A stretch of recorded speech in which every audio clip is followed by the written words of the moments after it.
अमृत सयुतं पीवत भां रसमालयं मुहुरसो रसिका भुवि भावका।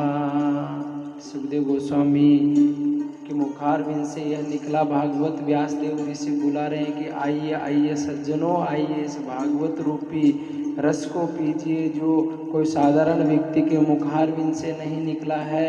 ये तो साक्षात भगवान के स्वरूप, भगवान के उस सुख के मुखारविंद से टपका है। सुख मुखार धर्व अमृत सयुतम, ये साक्षात सुखदेव गोस्वामी के मुखारविंद से टपका। इसलिए आइए इस भागवत रूपी धर्व अमृत सयुतम, अमृत के समान ये जो जूस है बना बनाया, आइए और आपको कर्ण के माध्यम से इसको पीजिए, हृदय को निर्मल कीजिए। आइए जूस।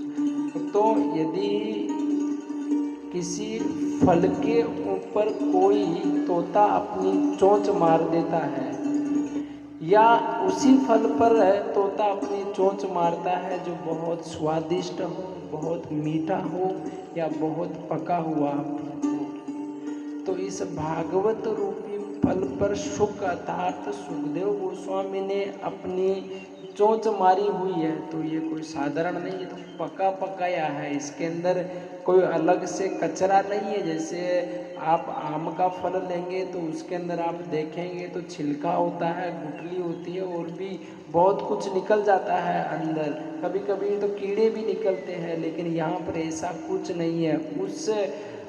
इस भागवत रूपी फल में ना छिलका है, ना गिटली है, ना कुछ और है। इसको तो मात्र लेना है और कर्ण के माध्यम से पीना है। सुख मुखार धर्व अमृत सयुतम, अमृत के समान ये भागवत है। इसका पान करने से व्यक्ति कभी मरता नहीं है, अजर अमर हो जाता है, कभी मरता नहीं है। ये भागवत सुख मुखार धर्व अमृत सयुतम, ये भागवत का पान करने से कर्ण के माध्यम से हृदय में जब जाता है तो हृदय को निर्मल करता है। सारी अविद्या, जितने भी दोष, जितने भी कलमश हैं, सब दूर हो जाते हैं। इसलिए इस सुख रूपी भागवत का पान कीजिए।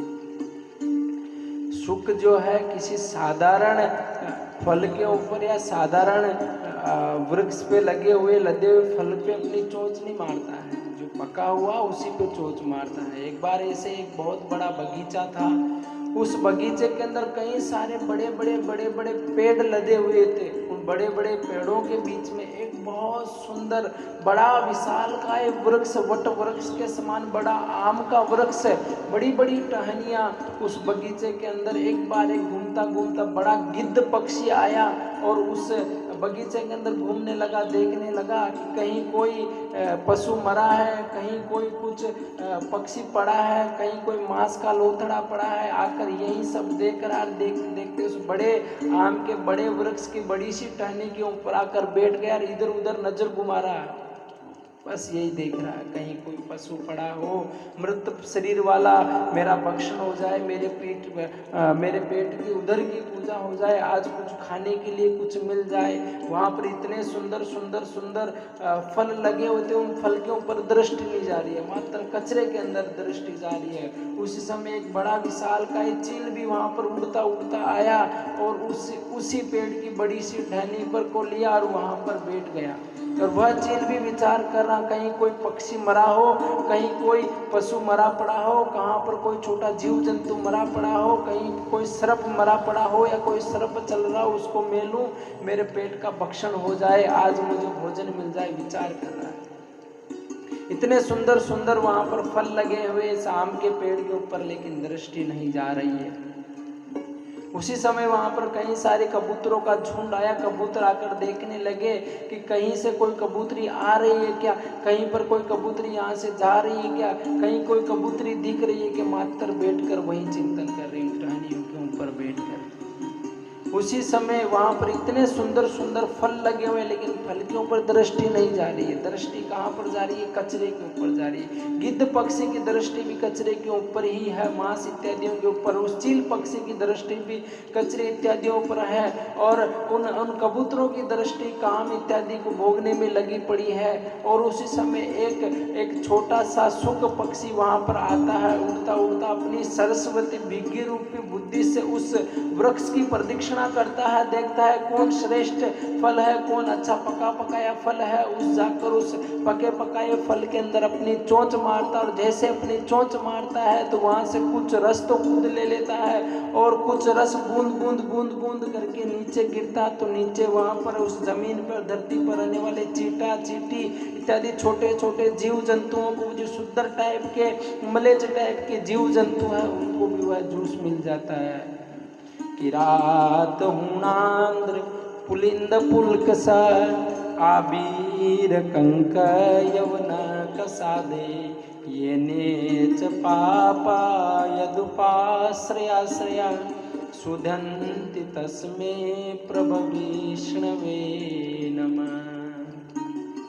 जैसे वो बूंद बूंद बूंद बूंद करके जूस नीचे गिर रहा, तो यहाँ पर जो मलेच, किरात, हुंद, पुलिंद, पुलुकसा, ये सब के सब उस जूस का पान करके पवित्र होते जा रहे हैं।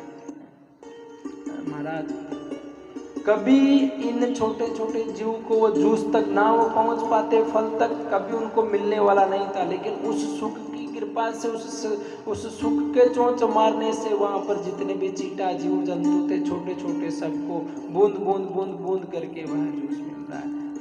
ये आम रूपी वृक्ष और कोई नहीं, आम रूपी वृक्ष हमारा शरीर है, और शरीर की सबसे ऊपर वाली टहनी और कोई नहीं, हमारी बड़ी बुद्धि है।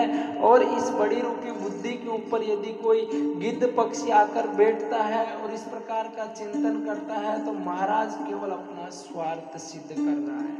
बुद्धि रूपी बड़ी, इस वृक्ष रूपी बड़ी सी टहनी अर्थात बुद्धि के ऊपर बैठकर इस प्रकार का चिंतन कर रहा है, तो केवल अपना स्वार्थ का चिंतन कर रहा है। और इसी प्रकार यदि ये तो इस चील पक्षी की तुलना की जाए, बड़े से शरीर रूपी वृक्ष की बड़ी सी बुद्धि के ऊपर बैठकर एकमात्र कचरे का चिंतन कर रहा, तो केवल अपने उदर पूर्ति अर्थात पेट का भरण पोषण करने में लगा है। इस प्रकार का मनुष्य उस चील के समान है जो उदर पूर्ति के विषय में ही लगा रहता है, केवल यहाँ से धन इकट्ठा करूं, कैसे मेरे पेट का पालन करूं, इसमें जो लगा है उस चील पक्षी के समान है। गिद्ध के समान वो है जो मात्र इस बुद्धि रूपी डाली पर बैठकर केवल विषयों का चिंतन करता, अपना स्वार्थ को साधता है, वो गिद्ध के समान है। उधर को जो स्वार्थ है वो चील पक्षी के समान है।